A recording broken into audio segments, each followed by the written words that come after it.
Olympie. C'est l'un des lieux antiques les plus connus du monde contemporain, car c'est là, il y a tout juste 2800 ans que sont nés les premiers Jeux Olympiques de l'histoire, en 776 avant Jésus-Christ.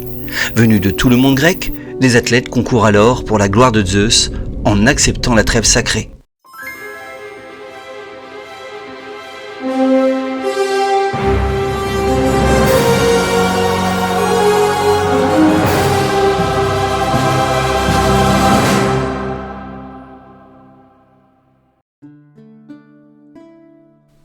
Située au nord-ouest du Péloponnèse, Olympie n'est pas une cité grecque. C'est un sanctuaire dans la plaine d'Élide, sur la rive droite de la rivière Alphée, ayant pour écrin le mont Cronion.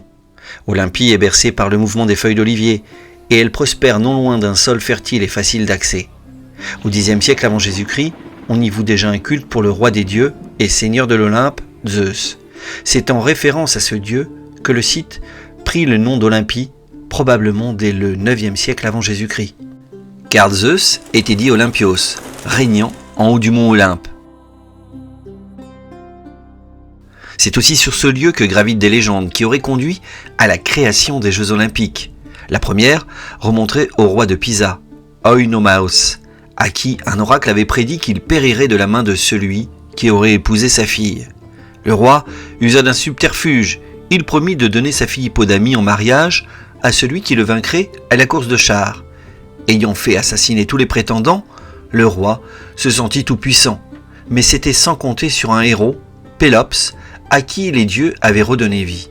Aidé par le cocher d'Oinomaos, qui avait scié en partie les roues du char royal, Pélops remporta la victoire, alors que le roi traîné par son char périt. Pour fêter cet exploit, Pélops décida d'organiser les premiers Jeux. Une autre légende serait liée à Héraclès, le héros des 12 travaux. Celui-ci nettoya les écuries d'Augias, sur ordre du roi d'Élis. Mais ce dernier refusant de le payer, Héraclès fit détruire sa ville et il se rendit sur le site d'Olympie pour faire une offrande et créer les premières grandes manifestations sportives. En dehors des légendes, une date nous est donnée pour l'organisation des premiers Jeux. Le 1er juillet 776 avant Jésus-Christ. Elle est retenue comme début de la première Olympiade car les archéologues ont retrouvé la première liste de vainqueurs mentionnée à cette date. Les Jeux auraient alors été organisés par Iphitos, le roi d'Élis, suite à un oracle de Delphes. Mais le site était probablement déjà fréquenté pour des Jeux antiques. Au tout début, en 776 avant notre ère, les Jeux olympiques ne duraient que 3 jours, et la seule épreuve était celle de la course à pied. Elle se faisait nue et sur un stadion qui correspondait à 192 mètres 20. C'est ainsi que peu de bâtiments occupaient le site sacré de l'Altis au 8e siècle avant notre ère.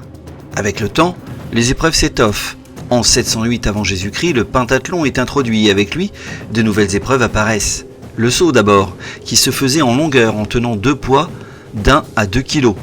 Le lancer de disque et de javelot ensuite. Les disques pouvaient aller de 1,3 kg à 6,6 kg et leur diamètre variait de 16 à 34 cm. Les javelots étaient de fins morceaux de bois terminés en pointe et ils étaient lancés avec une courroie en cuir. Leur taille allait de 1,50 m à 2 m. On trouvait enfin la lutte. Il fallait parvenir à mettre à terre son concurrent par 3 fois ou le forcer à abandonner. En 688 avant Jésus-Christ, c'est au tour du pugilat et du pancrace de faire leur apparition parmi les disciplines sportives. Le premier était un combat difficile et souvent sanglant. Les athlètes avaient des sangles en cuir qui leur servaient de protection aux mains et avant-bras. Leur tête était recouverte d'un casque et une ceinture leur insérait l'aine. Les coups utilisés étaient proches du direct et du crochet. Quant au pancrace, il s'agissait d'un sport aussi de combat, mais à la différence que celui-ci pouvait aussi se dérouler à terre et que les coups de pied et genoux étaient cette fois autorisés. Avec ces nouvelles disciplines, le site évolue. Les premières constructions monumentales datent de la prise en main d'Olympie par Pisa au détriment d'Élis au 7e siècle avant Jésus-Christ. On voit alors apparaître le Pélopion en l'honneur de Pélops, dont la tombe aurait été placée sur un tumulus datant de 2500 avant notre ère. Le temple était un lieu de sacrifice. Selon Pausanias, chaque année un bélier noir y était tué. Son entrée, contrairement aux autres temples, était tournée vers l'ouest, liée ainsi au monde souterrain auquel on a attaché les héros antiques. Un autre bâtiment apparaît à la même époque, celui du temple d'Héra, lieu de culte principal jusqu'à la construction du temple de Zeus. À l'origine, il était conçu en bois et la statue d'Héra se trouvait au centre. C'est à l'intérieur, sur la table de Colotès, qu'étaient déposées les couronnes d'olivier qui glorifiaient les vainqueurs. Au VIe siècle, la cité d'Élis reprend le contrôle du sanctuaire, aidée par Sparte, et les constructions reprennent de plus belle. Certaines sont désormais administratives. Le Boulothérion, en dehors du site, était le lieu où se réunissait l'Assemblée olympique, garante du bon déroulement des compétitions, et qui tenait à cet endroit la liste des vainqueurs. Le Prytanée, quant à lui, abritait prêtres et magistrats, et il accueillait sur l'autel d'Estia la flamme olympique qui brûlait le temps des Jeux, en symbolisant en même temps la trêve sacrée, celle de l'arrêt des combats entre cités. Mais c'est réellement au 5e et 4e siècle que le site d'Olympie atteint son apogée. Les règles et le déroulement se modifient désormais peu. Les Jeux ont lieu en juillet et comme depuis le début, tous les 4 ans. 10 mois auparavant, les juges arbitres dits Hélanodis sont formés. 1 mois avant les Jeux, les cités sont informées de la trêve par les spondophores, des émissaires spécifiques. Le mois avant le début des manifestations permet la sélection des athlètes. En dehors des disciplines déjà citées, on trouve désormais la course en armes, qui correspond à 2 stadions, mais aussi des épreuves d'équitation, la course en char, tout comme la course simple à cheval. Les Jeux se déroulent sur 5 jours. Le premier jour est consacré aux divinités. Tandis que les juges arbitres prêtent serment devant Zeus Orchios, les premiers sacrifices ont lieu. La flamme est désormais allumée. Le second jour est consacré aux plus jeunes, jusqu'à 19 ans, tandis que les adultes ne commencent à concourir qu'au 3e jour. C'est dans la nuit du 3e au 4e jour que le plus gros sacrifice a lieu sur l'autel de Zeus. Plus de 100 bœufs sont tués au moment de la pleine lune. Le 5e jour est la remise des prix des honneurs aux vainqueurs, et il s'achève par un banquet sur le Prytanée. Durant ces 5 jours et même avant, l'organisation des Jeux était étroitement surveillée. Plusieurs règles étaient à prendre en compte. D'abord le respect de la trêve, sous peine d'amende ou d'exclusion. Elle devait permettre non seulement de concourir, mais elle donnait aussi la possibilité pour les athlètes de rejoindre Olympie pour s'entraîner. L'entrée aux Jeux était interdite aux femmes.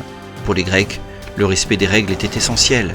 La première infraction connue n'apparaît qu'en 388 avant Jésus-Christ, pour un athlète thessalien, Europos, qui aurait corrompu 3 manifestants. Cet apogée d'Olympie correspond aussi à un programme architectural monumental. Un nouveau stade est créé, plus grand pour répondre à l'affluence. C'est celui que l'on retrouve encore aujourd'hui sur le site. Au sol, au départ et à l'arrivée, des lignes de blocs de calcaire striés délimitent la distance du stadion, à savoir 192,20 m. Jusqu'à 20 athlètes pouvaient se présenter devant ces lignes. Mais la particularité était que les sportifs devaient faire un demi-tour peu aisé dans le cas des courses en armes ou de fond. Mais la pièce maîtresse de l'apogée d'Olympie correspond au temple de Zeus. Il aurait été édifié pour symboliser la victoire définitive de la cité d'Élis sur Pisa et construit avec le bulletin récolté. Son érection engendra une réorganisation du site. Célibon, né à Élis, qui fut l'architecte du temple dorique, aux dimensions impressionnantes et canoniques, 27,60 m de large pour 64,10 m de long, ce qui en faisait le lieu de pèlerinage le plus grand de toute la Grèce antique. L'espace du temple était divisé en 3 nefs et au fond du naos on trouvait la gigantesque statue de Zeus, considérée comme l'une des 7 merveilles du monde antique. Il s'agissait d'une sculpture chryséléphantine, réalisée en ivoire et en or. Elle représentait Zeus, assis sur son trône, avec une couronne d'olivier sur la tête. Dans sa main droite, il tenait la victoire ailée, et dans celle de gauche, un sceptre. Son sculpteur n'était autre que Phidias, l'artiste renommé dans toute la Grèce. Il installa d'ailleurs son atelier à Olympie, et s'entoura d'artisans réputés comme Alcamène, Paionios, Colotès ou Panénos. Toute cette équipe a fourni au temple une iconographie très riche et hautement symbolique. Le fronton est reprenait la légende de Pélops, en reproduisant le moment qui précède la course et qui fut fatal au roi Oenomaos.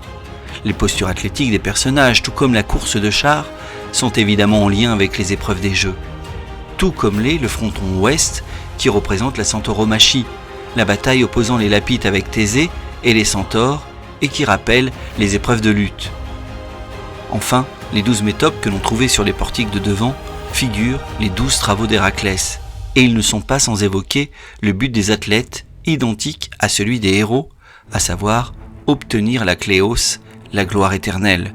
Les vainqueurs recevaient une couronne d'olivier, et souvent une statue était érigée à leur effigie. C'est ainsi que durant toute l'étendue des Jeux, des noms d'athlètes s'affirment et permettent d'entretenir une mémoire olympique fameuse. Milon de Crotone, élève du philosophe et mathématicien Pythagore, remporta 6 fois l'épreuve de lutte au VIe siècle avant Jésus-Christ. Postérieurement, Léonidas de Rhodes marqua lui aussi les esprits en gagnant au IIe siècle avant Jésus-Christ 4 fois consécutives 3 épreuves de course. Sa cité en fit d'ailleurs un héros. Avec l'apogée d'Olympie, le lieu était devenu un sanctuaire panhellénique, c'est-à-dire que tous les Grecs pouvaient accéder au site sacré. Malgré les trêves, il arrivait parfois que la situation entre cités touche le sanctuaire. Ainsi, à la fin de la guerre du Péloponnèse, les oppositions politiques sur le site laissaient lieu à nombre de litiges. Plus tard, après la bataille de Chéronée, en 338 avant Jésus-Christ, qui défait les cités grecques, c'est Philippe II de Macédoine qui investit le site, en faisant construire pour sa famille le Philépéion, bâtiment circulaire en forme de tholos. À l'intérieur, on trouvait 5 statues des membres de la famille. Les cités investissaient les lieux aussi en envoyant leurs ambassades appelées théories, et une place leur était réservée comme à Delphes pour les trésors, sanctuaires destinés à accueillir des offrandes et à commémorer par exemple une victoire les concernant. Curieusement, les bâtiments censés abriter les athlètes et leur permettre de s'entraîner sont plus récents. Pendant longtemps, le stade a fait office de lieu d'entraînement, et les athlètes dormaient où ils pouvaient. Le Léonidaion, qui accueillait les officiels et les athlètes, n'a été créé qu'au IVe siècle avant Jésus-Christ. Plus grand bâtiment d'Olympie alors, il servait d'hôtellerie. De même, la palestre édifiée au IIe siècle avant notre ère, entourée de 4 portiques, allait être le lieu des épreuves de combat, tout comme le lieu d'entraînement des athlètes concourant dans cette catégorie. Enfin, le gymnase apparaît à la toute fin du IIe siècle avant Jésus-Christ. Après plus de 1000 ans d'existence, les Jeux olympiques intimement liés à la religion polythéiste grecque sont amenés à disparaître sous le règne de l'empereur Théodose. Ayant reconnu comme religion officielle de l'Empire romain le christianisme, il supprima par décret les épreuves, et son successeur, Théodose II, fit incendier le site. Les Jeux olympiques ne réapparaîtraient que plus de 1500 ans plus tard, en 1896, dans une version totalement rénovée.